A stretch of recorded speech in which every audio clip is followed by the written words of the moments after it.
release. We're going to start with Kendrick Green, who made a move from center, guard, offensive line, I guess you could say, to fullback, cracked that bad boy open on Friday Night Lights, lit up the crowd. I was standing right there, like literally right there during that first reception where he lit up Toby Ndakwe. And I got to say that I felt bad for Toby, for one. It was rough.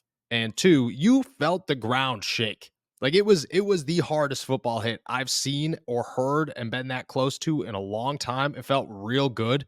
It was an exciting move, one that I think kind of sparked something for Kendrick. When you were not there on Friday, but you have seen it since.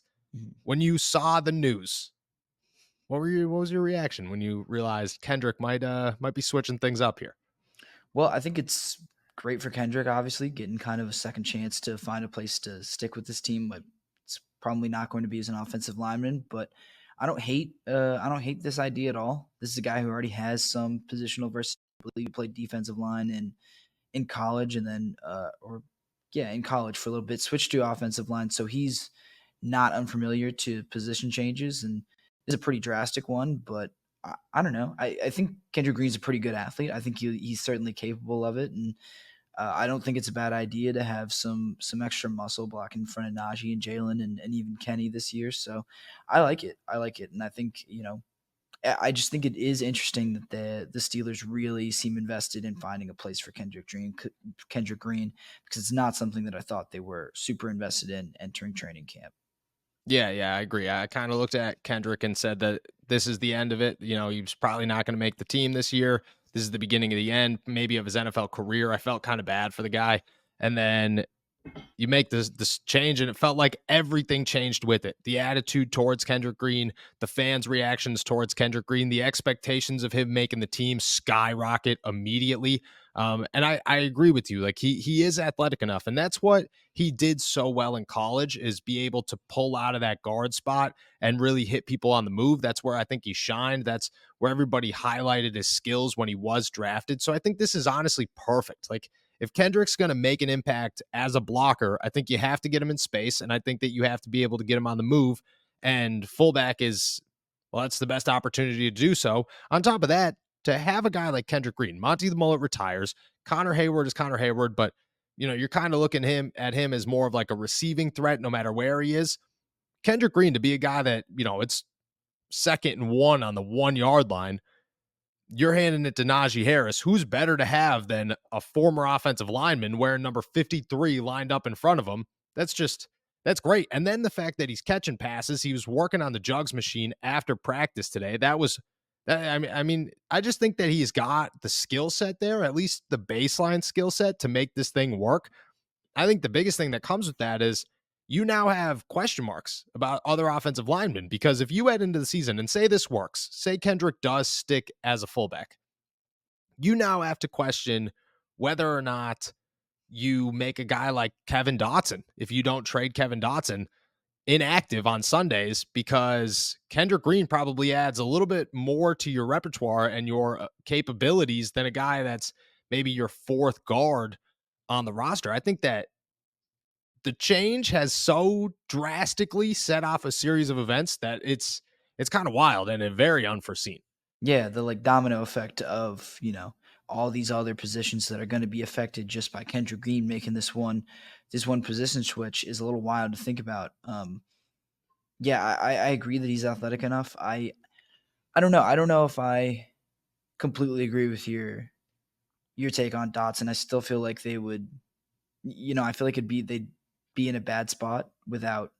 I get it, 4th guard. That's not a super valuable spot, but do you is the idea that, if you do need that 4th guard, what Kendrick Green is going to step in there and relive his offensive line days? Because I don't think that's a completely wild scenario where you would need that extra offensive lineman in there.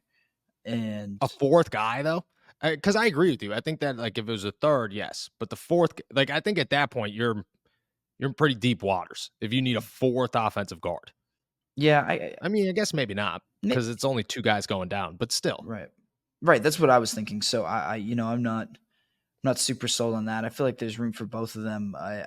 Do you think this affects the running back room at all, or kind of their calculus there?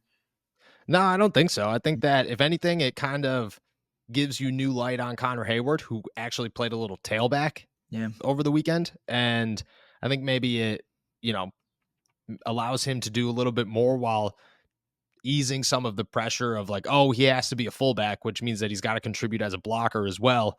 But I think the biggest impact that it has is the offensive line, because I think that at this point you could, I think two things. Like, for one, are you like, Kendrick Green wasn't making the roster. He wasn't on many of our 53-man rosters.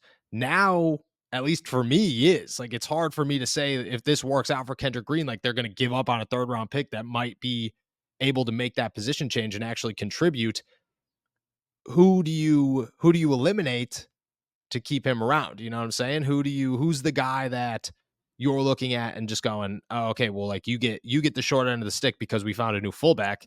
I think that's where it impacts, and maybe that's like a guy like Ryan McCullum or Spencer Anderson. I don't know, but I think that for right now, like the offensive line, just for a guy playing fullback, shakes that whole, especially because he has offensive line capabilities. I don't think that he's necessarily good there, but worst case scenario, you could toss him out there, which adds value to a guy that had zero value 4 days ago. Yeah. Yeah, that's fair. And yeah, and it kind of has to come from the middle of the offensive line, you would think. Like Will Dunkel probably has to be another one of those guys that you think might Yeah, yeah. be on the chopping block as well. Yeah, it'll be interesting to see how the rest of that plays out. We'll probably see a lot of these guys in that first preseason game against Atlanta, right? I got Now Atlanta's number 2, Tampa Bay number Tampa 1. Bay. Tampa Bay's number one. I knew it was someone downside. It was NFC South. I was in there. But yeah, we'll see a lot of those guys work. We'll see. I assume we're gonna see Kendrick Green take some snaps as a fullback against I hope Tampa. so. Right. I Like hope so. this is gonna be the first of like I don't know. They're gonna try. I feel like they're gonna try out a lot of stuff, and this kind of is the first step in the rest of those dominoes falling. Like you're gonna see Kendrick Green play fullback, and you're gonna kind of see how realistic this is. But then you're also gonna see those other interior offensive linemen who are maybe competing with Kendrick Green for a roster spot at earlier in the week, literally. You're gonna see whether or not they kind of fall in, like how they fall into the depth chart, and which one of those guys kind of deserves to stick around. So Yeah, it I really agree. raises the stakes of this first preseason game, right? Yeah, dude, I think it does. Do you think that it puts more pressure on the Kevin Dotson trade? Like, do you think at this point because I think that I thought that it doesn't make any sense to not trade Kevin Dotson. Like, it just, in my opinion, there's just no place for him. But I think now, if the easiest route to go about this, in my opinion, is to get rid of Kevin Dotson, and then that solves a lot of issues. Oh, lights went out. Is to completely trade Kevin Dotson, and then I think that solves a lot of issues.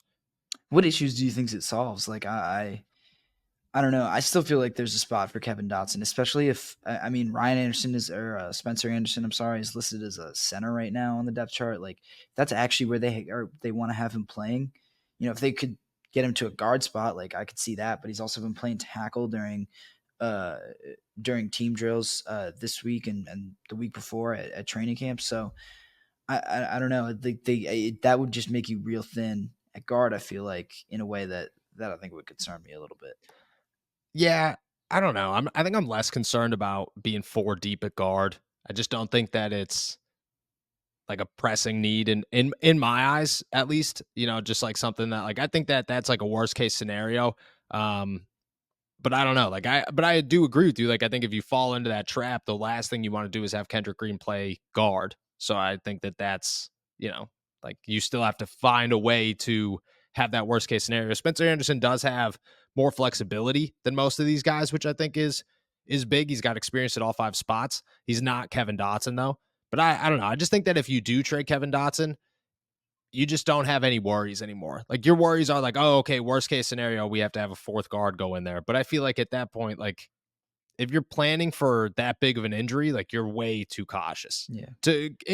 just like in the grand scheme of things. Like, if it wasn't an offensive lineman turned fullback, and we were talking about like keeping a 7th wide receiver or something, the conversation would be totally different. It'd be like, like if it was anything else and you were trying to compare it to like your ninth offensive lineman that you're going to keep on the roster. I just think that we'd be like, well, why do you need 9 offensive linemen Yeah. to be healthy on Sundays? And I just think that that's because it's Kendrick Green, and you're like, in our heads, we're just like, well, he can't play offensive line. Like he can't, Yeah. like we have to have a plan so that he's just a fullback, which I do agree. I think that changes some things, but I don't know.